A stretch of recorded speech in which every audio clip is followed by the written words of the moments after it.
9 qızılı bıçaq, 3 litr şüşə qab. Burada ət var, soğan var. Altlığı rezin qoyulur ki, işləyəndə əsməsin.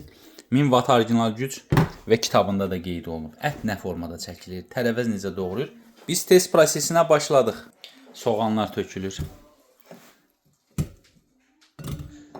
Okey. Qataq qarışdıraq görəm baş aşbaz Möhsün müəllim nə hazırlayacaq bugün abidə bizə.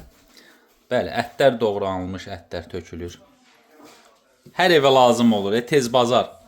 Həm ət çəkək, nəysə bir şey olar, ət çəkəni çıxartın, həm tərəvəz doğrayaq, soğan, qoz, fındıq. Məncə bəs eləyər. Qapağı bağlayaq və üstə görürsünüz, burada məlumat da var.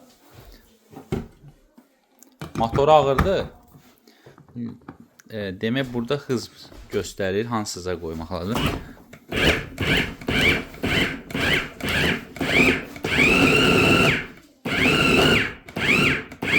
İşlədəndə də baxın, basılı saxlanır. Hazır. Saniyələr içində. Hər evə lazım. Canavar.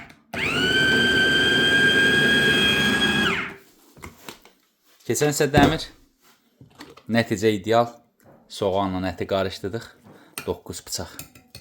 Al, razı qal. Sənin üçün yenilik bizdə. 65 manat. Tək vəsiqə ilə kreditimiz var. Mağaza və çatdırma xidmətimiz mövcuddur. Endirim davam edir. Canavar. Adı üstündə dostum.